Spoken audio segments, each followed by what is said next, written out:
Hi, I'm Belinda Knight.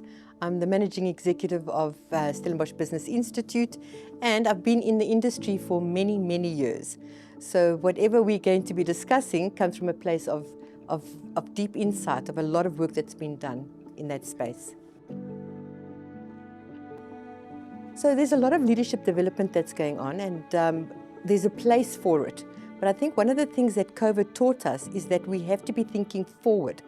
And one of the things that leaders aren't doing is anticipating the future. And we're hearing that in the corporate world all the time, is how do leaders start to think, anticipate that future, think about what could be coming at them, and then what do they do with it? So for us, that's what anticipatory leader is about, is saying, yes, leadership development, very important, the skills, all important, but how do leaders just start to step back, think forward, have foresight, and then make better decisions? And for us, that's what Anticipatory Leader is about. The world has changed. The world has moved. COVID really brought some good thinking to the fore, because I think we were on like a treadmill and people were just going and going, and it made us pause. And there are three key points that I want to raise here. The first one is the anticipatory leadership process really equips leaders to proactively navigate complexity, disruption, and rapid change by strengthening their ability to think like futurists, act as strategists, and lead as integrators. The second point is, rather than reacting to challenges, leaders develop the foresight to anticipate the trends, the clarity to craft real adaptive strategies, and the influence to align people and systems for execution. And then the final point is that this forward-looking model enhances strategic agility. It fosters cross-functional collaboration, builds a culture that is resilient, it's opportunity-focused, and it's future-ready, ultimately enabling organizations to lead, not just respond in times of real, authentic transformation. At SBI, we call this shift factor the anticipatory leader. In a world of immense disruption, being able to anticipate as a leader is a skill. So leaders do not just react to change, they anticipate it, shape it, and lead through it. Traditional leadership development is there's a lot of tools, there's a lot of models, all good, and we have to know them. But what do you do with it? So the real test is saying, if I go and I understand a model or a tool, and I go back into the workplace or even home, what do I do with it? And that's the thing that people are not prepared for, because when they try or practice, or in our world we talk about we have to apply, when they apply it and suddenly things don't go the way that they anticipate, because you're dealing with human beings, it has such a, it's a, okay, now what I do, I'll just stay away from that. So tradition with the models, absolutely, but one has to say, how do we help people to think about it a little differently?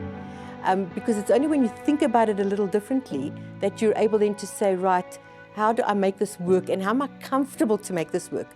You know, a lot of what SBI does is a neuroscience. I mean, everything is grounded in neuroscience. And so we say, how does the brain learn? And we have to move away from the traditional, because the brain doesn't learn in that way. It's saying, yes, I need the data, yes, I need the tools, but how do I take this and make it work in a world where there's disruption, where I don't know what tomorrow holds?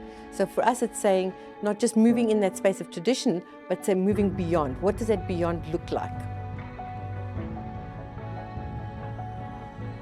We're saying that in anticipatory, if you're anticipating, there's three key pillars to being an anticipatory leader.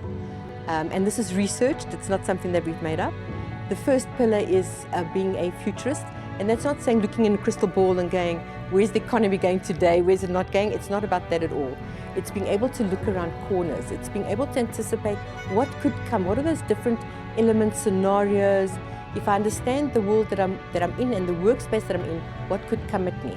That's being a futurist. The second one is being a strategist. So it's great to be a futurist, but then what do I do with that information? How do I consolidate that information? So it's not about creating a strategy.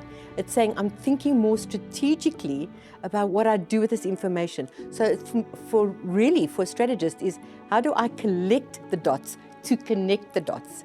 And that is where the strategist plays a role. And then the last pillar is the integrator. Because it's great being able to look around corners, it's great being able to connect the dots, but then how do I bring people along with me? How do I bring my team along with me? How do I generate ideas that integrates what I know is coming or happening, or where I'm taking, the decisions I'm making with my team?